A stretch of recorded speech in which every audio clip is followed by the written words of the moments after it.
سلام كبرات تخاتلتي نحجاب استدالو زيناتات زوزحو ايرتراويان زركبوهم سدتنياتات ናብ رواندا مئتاوم اب تግራይ بزعبا አጋጢሙ ዘሎ ኩነታት ዝወጸፈሉ ይጸብጻብ ማዕከን ዜና ዘጋርዲያን መንግስት ፌደራል ነሰበ ስልጣን ትግራይ መውቃሱን ሰበ ስልጣን ትግራይ ድማ መልስ መሃቦም ኢትዮጵያ ፋብሪካታት ከተሸይጥ መውሳናን ኣብ አሜሪካ ተፈሪድ ዘሎ አባል ዳዓሽን ካለን ዘጠቃለለ ከኸውን እዩ ኣብዛ ቻናል ድማ ናይ ወትረ ተኸታተልተነ ምዃን ሰብስክራይብ ክትገብሩን ነተናይ ደወል ምልክት ክትጥውቁን ብኽብሪ ይዕድመኩም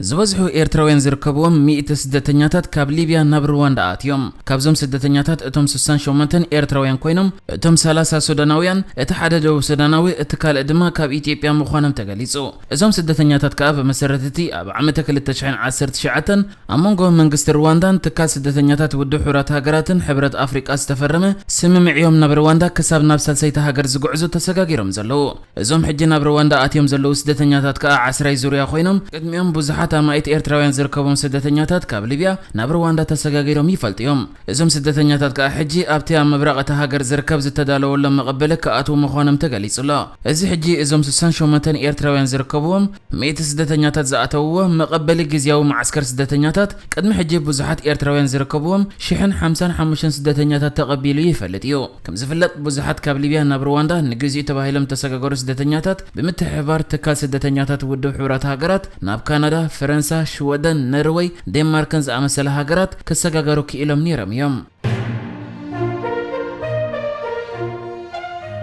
ኣብ ኢትዮጵያ ክልል ትግራይ እቲ ኣብ ልዕሊ ክልል ብሰበ ስልጣን ኢትዮጵያ ወሪድ ዘሎ ዕጽዋን ክባን ዘስዓበ መጠነ ሰፊሕ ጥሜት ነበርቲ እቲ ክልል ናይ ተስፋ ቆረጽ ውሳነታት ክወስድ ይድርኹ ኣለዎ ክትብል ሓንቲ ዘጋርዲያን ትበሃል ማዕከን ዜና ኣብ ዘውጻተ ፍሉይ ጸብጻብ ሓቢራ ብመሰረት እዛ ማዕከን ዜና ቀሚጣቶ ዘላ ጽሑፍ እቲ ንስርዓተ ባንክን ቴሌኮሙኒኬሽንን ዘጠቃለለ ምዕጻው ካብ ዝሓለፈ ዓመት ዝጀመረ ከም ዝኾነ 6 ሚልዮን ነበርቲ እቲ ክልል ድማ ገንዘቦም ከይጥቀሙ ተኸልኪሎም ከም ዘለዉ ያገሊጻ እታ ማዕከን ወሲኻ ኣብቲ ክልል ስርዓተ ባንክ ዘይምህላው ከምኡ ድማ እቲ ዝድለሰብ ኣው ሓገዝ ዘይርከብ ብምዃኑ ነበርቲ ከባብ ደገ ዝርከቡ ስድራ ቤቶምን መሓዝቶምን ብዚ ስደት ገንዘብ ሓዋላ ክናበሩ ከም ዝፍትኑ ይኹን እምበር ብወገን ሰበ ስልጣን ትግራይ እውን እቲ ብዘይ ሕጋዊ መንገዲ ዝግበር ምስጋር ገንዘብ ንምክትታል ጽኑዕ ስጉምታት ይውሰድ ምህላዎም ገሊጻ ብመሰረት እዛ ማዕከን ካብ ውሽጢ ትግራይ ረኺበ ኢላ ዘርግሓቶ ሓበሬታ ከዓ ደቂ ኣንስትዮ እቲ ዘሎ ሕማቅ ኩነታት ናብ ስራሕ ምንዝርና ክዋፈራ የገድደን ከም ዘሎ ካብዚ ወጻኢ ከዓ ናይ ነፍሲ ቅትለት ብዝሒ እንዳዛየደ ከም ዝመፀ ብምሕባር እቲ ዕጽዋን ክባን ብዙሓት ናይ ተስፋ ቆረጽ ውሳነታት كوزدو يدرخم مهلاو حبيرا بمسرت زمع كان زرقحته زلا تصبصب اتينا من زرنا زوس زلا مخنيات كل تين نختنبر زلا امارات بمودو نابكم كاتوا يقددا كم زلوا يا حبيرا بجكا زدماتا معكن اتب حوالا زمص غنزب كم تقدم حجي كم زيكونه ازغاتهم حولتي كم دليتهم نخينقاسقسو بسبب سلطان تግራይ سغمتي وسدلم سلازلو كم زخونه اتم زركبو وحدات دما كابت زمص غنزب كاب 30 كسب 50 مئتاويت يوسد بمخانم اتسترفو وحد مخانو از كل تدماميرو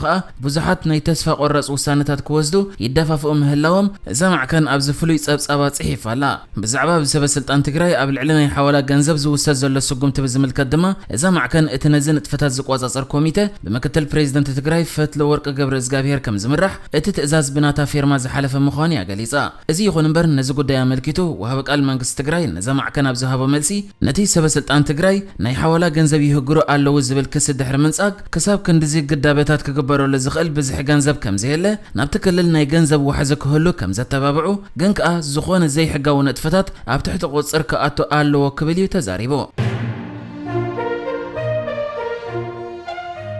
መንግስቲ ፌደራል ኢትዮጵያ ንክልላው መንግስቲ ትግራይ ነተን 21 ኣዋርሕ ቀጺሉ ዘሎ ኩናት ትግራይ ንምብቃዕ ናይ ሰላም ዘተድልየት የብሉን ክብል ከሲሱ ኣብዚ ሓለፈ ቀረባ ሶምናት መንግስቲ ፌደራልን መንግስቲ ትግራይን ናይ ሰላም ተስፋታት ኣላዒሎም እኳ እንተነበሩ ኣብዚ እዋን ግና ብዝተፈላለየ ምኽንያታት ንሓድሕዶም ክወቃቀሱ ተራእዮም ኣለዉ ወሃቢት ቃል ቀዳማይ ሚኒስትር ኢትዮጵያ ቢሌኔ ስዩም ንጋዜጠኛታት ኣብ ዝሃበቶ መግለጺ መንግስቲ ፌደራል ናይ ሰላም ጻውዒታት ይቀጽል ኣሎ ወላውን ካብ ሕወሓት ዝተመሳሰለ ድልየት እንተዘይተራእየ ክትብል ከም ዝተዛረበት ማዕከን ዜና አጃንስ ፍራንስ ሓቢራላ مسرت زمع كان زرقحته زل حبريتا اتا وهابت قالا مغلصيا حوحات ناب تግራይ ዝርከቡ ዜጋታት ኢትዮጵያ ዝሐል እንተኮይኑ ኣብ ክንደ ምኽንያታት ዘናዲ ንሰላም ኮፊ ልክዛት ኣሎ ከተብል ያተዛሪባ በጀካዚ ቢሊየንሲዩም እተነ አገልግሎታት መምላስ በተደጋጋሚ ከምዚ መወልዕን መጥፍእን ዘለዎ ይልዓል ኣሎ መቆራስ ተኽስን መምላስ መሰረታዊ አገልግሎታትን ክልተ ዝተፈላለዩ ነገራት እዮም ናይ ፌደራል መንግስቲ ወሃብተ አገልግሎት ደጊሞም ክምለሱ እንድሕር ኮይኖም ጥጥሕ ባይታ ክፍጠረሎም ኣለዎ ኣብዚ እዋን ከኣ ዝዓጠቀ ወገን ንሰላም ይነጽጎላ ኣብ ዘሎ ጊዜ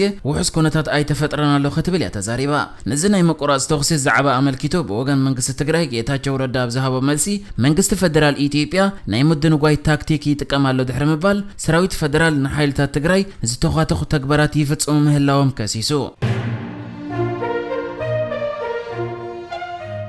መንግስቲ ኢትዮጵያ ኣብ ዝተፈላለዩ ከባቢታት ተሃገር ዝርከቡ 7 ፋብሪካታት ሽኮር ንኣውፈርቲ ውሽጢ ዓድን ወጻኢን ክሸይጥ ከም ዝደለ ኣፍሊጡ ሚኒስትሪ ፋይናንስ ኣብ ዘውፅኦ ጻውዒት ጨረታ ናይ ውሽጢ ዓድን ደገን ኣውፈርቲ ኣብ ዕድጊ እቶም ፋብሪካታት ክሳተፉ ዓዲሙሎ እቶም ብመንግስቲ ዝውነኑ ንመሸጣ ዝቐረቡ ፋብሪካታት ሽኮር ኦሞ ኩራዝ 1 2 3 5 ኣርጆ ደዴሳ ከሰመ ጣና በለስን ታንዳሆን እዮም እቲ ጨረታ ኣብ ተዓውዲ ተወዳዳርነት ንምዕባይን ጠለብ ውሽጢ ሃገር ንምምላእን ዝዓለመ ምዃኑ ሚኒስትሪ ፋይናንስ ኣፍሊጡ ኢትዮጵያ ሽኮር ካብ ደገ ንምእታው ልዑል ሸርፊ ወጻኢ ከም ዝሓታ እቲ ሚኒስትሪ ኣመልኪቱሎ ነቶም 7 ፋብሪካታት ናብ ብሕቲ ምዝውዋር ተወዳዳርነትን ምህርትን ክውስኽ ከም ዝገብር እውን ገሊጹ ምምዕባል ዓውዲ ምህርቲ ሽኮር ኣብቲ ቃንጫ ሽኮር ዝፈርየሉ ከባቢታት ንዝርከቡ ሕብረተሰባት ህይወት ንምምሕያሽን እቶት ንምድንፋዕን ከም ዝጠቅም እውን ይገልጽ ናብ ዓውዲ ሽኮር ዝኣተው ናይ ወጻኢ ኣውፈርቲ ንድልየት ውሽጢ ሃገር ዝኸውን ሽኮር ንምቕራብ ጥራይ ዘይኮነስ ዝተፈላለዩ ዓይነታት ሽኮር ናብ ወጻኢ ሰደድ ብምግባር ናይ ወጻኢ ሸርፊ ከም ዘምጽኡ ሚኒስትሪ ፋይናንስ እውን ኣፍሊጡሎ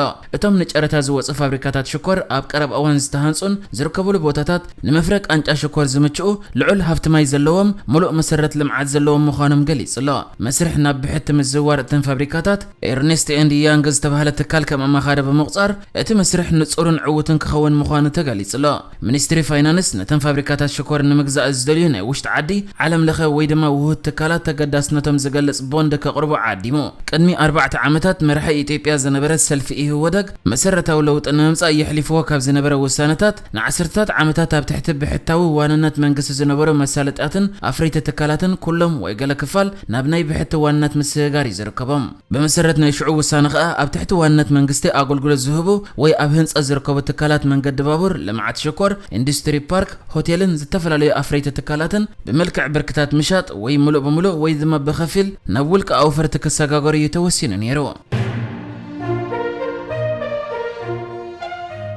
ኣብ ሱዳን ተወሊዱ ኣብ ብሪጣንያ ዝዓበየ አልሻፎ አልሼክ ዝበሃል ብሪጣንያዊ ምስ ግብረ ሽበራዊ ጉጅለ ዳዓሽ ርክብ ብምፍጣሩን ምስ ሓንቲ ናይ ግብረ ሽበራዊ ዋህዮ ምትእስሳር ብምስርሑን ብቤት ፍርዲ ሕብራት መንግስታት ኣሜሪካ ንሕልፈት ተፈሪዱ ወዲ 34 ዓመት አልሻፊ አልሼክ ዜጋታት ኣሜሪካ ጆሆ በመሓዝ ዜጋታት ኣሜሪካ ንምቕታል ውዲት ብምፍጻምን ንግብረ ሽበራዊ ውድብ በመደጋፍን እዩ ኣብ ዝሓለፈ ወርሒ ሚያዝያ ገበነኛ ተባሂሉ ዝነበረ እቲ ዳኛ ነቲ ኣብ ሱዳን ዝተወልደ ኣብ ለንደን ዝዓበየ አልሻፊ ኣብ ዝሃቦ መግለጺ ነቲ ተግባሩ ዘስካሕክሕ ባርባራዊ አርሜናውን ገበነን ይልዋ ዝወደ 34 ዓመት አልሻፊ ኣብ ሕብራት መንግስታት ኣሜሪካ ኣብ ፍርዲ ዝቀረበ ናይ መጀመርታ ዝለዓለ ሽም ዘለዎ ኣባል ዳዓሽ እዩ በመሰረት ኣብቲ መስርሕ ፍርዲ ዝተዋሃበ መግለጺ ኸኣ በተግባራቱ 4 ጆሆዝ ተታሕዞ ኣሜሪካውያን ገዳይ ከም ዝኾነ ተገሊጹ ጋዜጠኛታት ጄምስ ፎሊን ስቲቨን ስቲሎፍን ከምኡውን ሰራሕተኛታት ረድኤት ካይላ ሙለርን ፒተር ካሲንግን ኩሎም ብኢድታ ንሱ ኣባላ ዝነበረ ዋህዮ ናይ ዳዓሽ ተጫውዮም ተቐቲሎም ናይቶም ጆሆ ተታሒዞም ድሕሪ ምጽናሕ ዳሓር ዝተቆትሉ ግዳያት ዝኾነ ኣሜሪካውያን ኣባላት ስድራ ቤት ድማ በቲ ዝተዋሃበ ፍርዲ ምስጋኖኦም ገሊጾም ኣለዎ ኣብ ኣፍ ደገ እቲ ቤት ፍርዲ ደው ኢላ ዝነበረት ኣዲኡ ንጋዜጠኛ ጄምስ ፎሊ ዝኾነ ደያን ነቲ ፍርዲ ዓሚቕ ዓወት ክትብሎን ከላ ስርዓተ ፍትሒ ኣሜሪካ ኣብ ዝሃለኸየ ቦታ ሃሉ ክረኽበካ ምዃኑ ዘርኢ ክትብል እያ ተዛሪባ ንሕጂ ዝተዳለወ ዜናታት እዚ ነይሩ በካለ ክሳብ ንራኸብ ሰላም ንዓኹም